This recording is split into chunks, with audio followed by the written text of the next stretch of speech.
Good morning, and apologies that I couldn't make the session today. What I've decided to do is make a short video clip in relation to the practice assignment question that I've given out, that I gave out last week. So I'm just going to go through the questions and identify some of the key legal issues that you need to consider in answering the assignment question.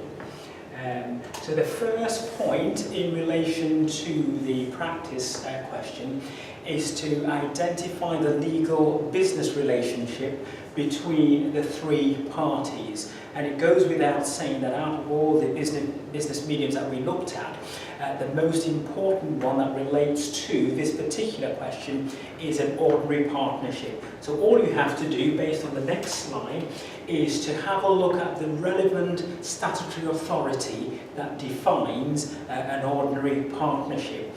You would have in the exams copies of all the relevant legal authorities. But the key thing to remember here is that you must identify the correct section and legal authority and apply it to the question that you've been given. So in this particular instance, it's a simple definition. It's where two or more parties are working together with a view of making profit. And if you read the scenario question, you have got those three parties who are working together with the aim of making a profit. So it's very important that in the exam for the compulsory question, you clearly identify that the legal business relationship between the three parties is an ordinary partnership based on Section 1 of the Partnership Act 1890.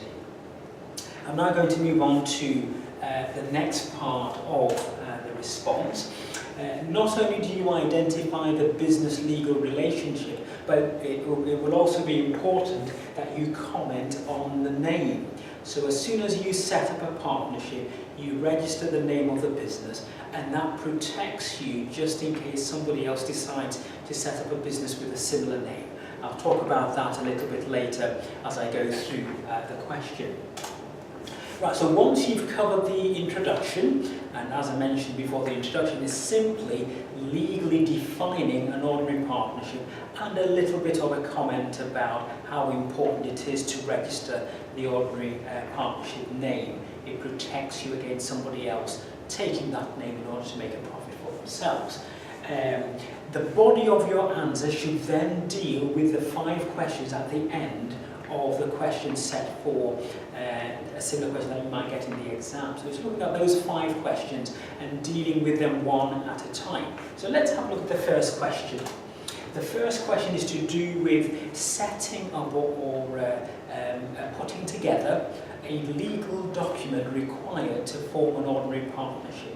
And the name of that legal partnership is either a partnership agreement, but more specifically, I would prefer that you would use the term partnership deed.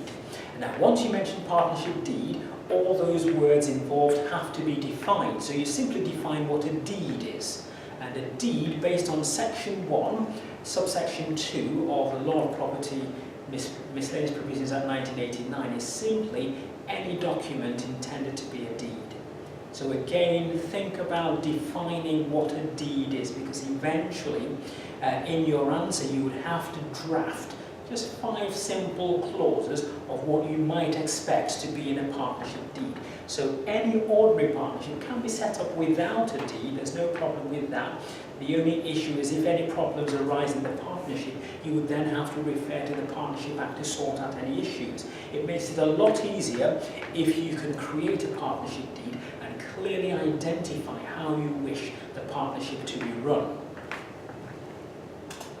Now, what I've done, and I'm going to put it on Moodle and I can email it out to students as well, is I have prepared a sample partnership deed.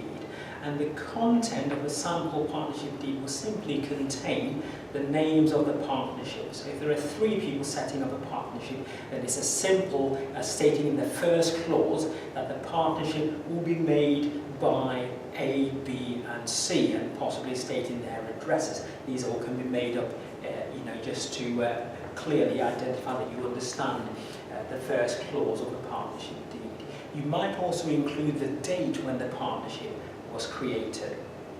there are two types of partnerships. You might have a fixed term partnership where you set the partnership up for a specific period. So you might have a 5-year partnership to build 10 houses, for example. Otherwise, the partnership with no end date is referred to as a partnership at will. So your first clause might simply be the names of the people forming the partnership. The next point will be to do with the length of the partnership. If there's no length, then you just state the starting date and leave the end date open. It's then referred to as a partnership at will. You might clearly suggest, as clause 3, that all partners will be required to contribute equally to the partnership capital. You might also include that if any partner wants to leave, they must give 1 month's notice, for example. And then you might further add, as a final example, that anybody who incurs any expense in the course of the business must be refunded from the business funds. And there are 5 simple, quick examples of what would go into a partnership deed. But to help you further, I have or will put a sample of a partnership deed on Moodle. The next point is to have a look at the issue with the naming of the partnership. And the question suggests that there's another business which has been set up, and that business has a name which is very similar to Johnson Firm, which is one already in existence. So generally speaking, the newer partnership could be in breach if they set up another partnership with a name similar to one already in existence. And the legal principle that you need to discuss here is what's referred to as the tort of passing off.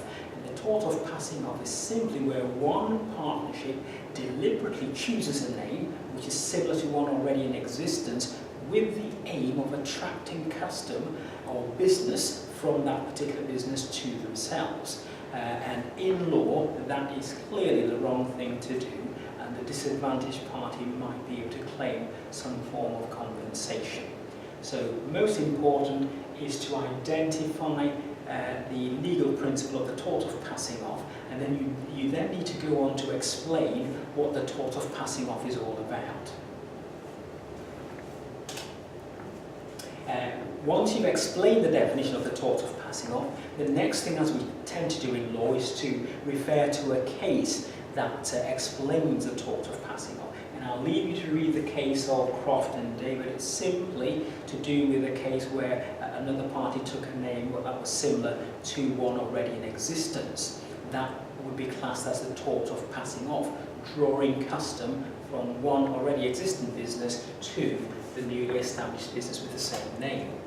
Another case that you might look at is Erwin, Warnick and Townend, very similar to Croft and Day, and this was to do with the product Advocar, and again the name was similar to one that already existed, and the actual product looked like one that was already in existence. So 2 cases or legal authorities that you can read about in your textbooks or on Westlaw, but the important thing is in any law question you're required to support your discussions and answers with legal authorities. So for the tort of passing off, which is to do with naming your new business with a name that's similar to one already in existence, you would have to use at least 2 cases to explain how that is frowned upon by the courts. The courts don't allow that to happen. How do you prove that the tort of passing off has happened? The key principle here is you've got 2 simple steps. The first step is a misrepresentation, which tends to be a false statement made to induce another person to enter into a contract. So how does this happen in relation to the tort of passing off? If you refer yourself to a name already in existence, what you're doing is you're misleading customer to think that you're completely the same business as one already in existence. So you might confuse the customer. If you call yourself Apple, for example, there might be the implication that you're part of the larger Apple group that sells computers and mobile phones and so on and so forth. So the key principle here is that in order to establish that somebody has done the wrong thing or somebody has used a name similar to yours in the tort of passing off, the first thing you need to do is show that they have made a misrepresentation. They've deceived the customer into thinking that they're one and the same as a business already in existence. The next thing you need to prove is that the original firm that already had the name, which was copied by the newer firm, have actually suffered financial loss. So in other words, instead of 100, 200 customers going to that particular firm, they've lost that customer and therefore that money. So proving actual loss simply means that you would have documentary evidence, such as your accounts, to show that you've suffered a financial disadvantage. So the tort of passing off is all to do with proving that another firm has deceived customers, and as a result of that, you, the original firm, has lost a substantial amount of money.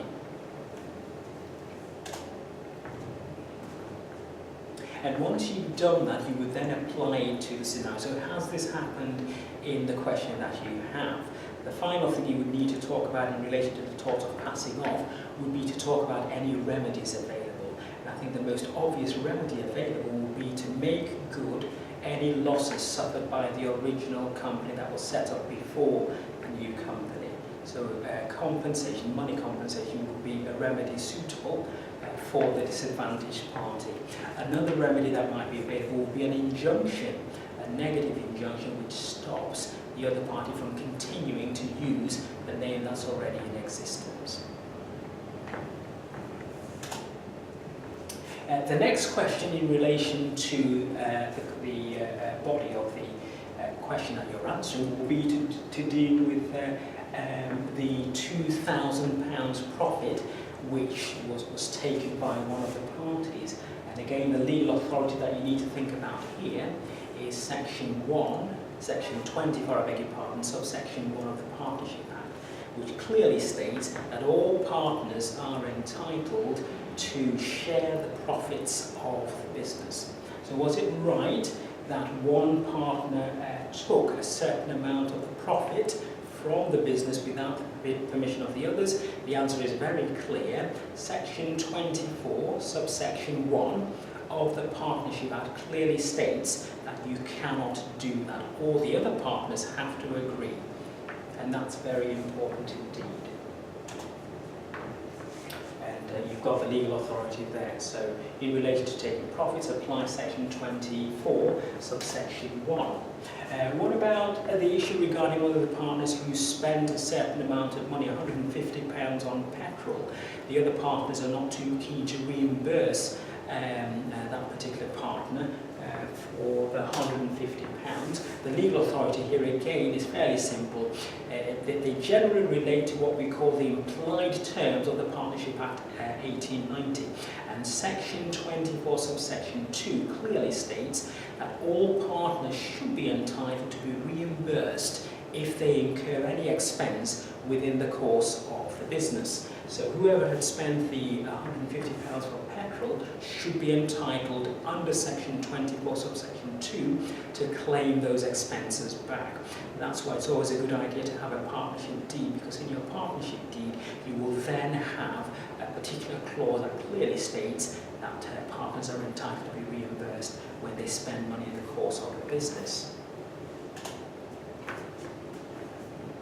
The next scenario you deal with is to do with where one of the partners wants to invite another partner who's not originally part of the partnership. The general point here again is you need to refer to Section 24, subsection 7 of the Partnership Act 1890. Generally there won't be any issues, but the key thing here is based on legal authority, in particular Section 24(7) of the Partnership Act 1890, you have to have the permission of all the others. So in other words, one partner cannot just decide to invite another partner to become a part of the firm. And it's very important that all partners under Section 24(7) agree for that to happen. If that doesn't happen, then whoever is recruited into the firm will be there illegally and in breach of the implied term under Section 24(7). The final point is to summarise all the legal issues that you've raised. And I think the key point about this particular compulsory practice question is to understand how partnership works. Very important that you have a good understanding of partnership deeds and the content of a partnership deed. A Apart from that, it's very important to have a look at the implied terms under section 24. And under section 24, there are subsections, there are at least 9 subsections. The key ones you need to get your head around is section 24, subsection 1, that allows all partners to share profits. Section 24, subsection 2, which simply allows parties to be reimbursed if they incur any expense in the course of the business. And section 24, subsection 7, which allows, which requires partners to all agree before they introduce new members into the partnership. And on that note, that's a quick summary, and I'm hoping to be with you next week to discuss any issues that might arise in you looking over these guidelines for the practice question. Thank you very much for taking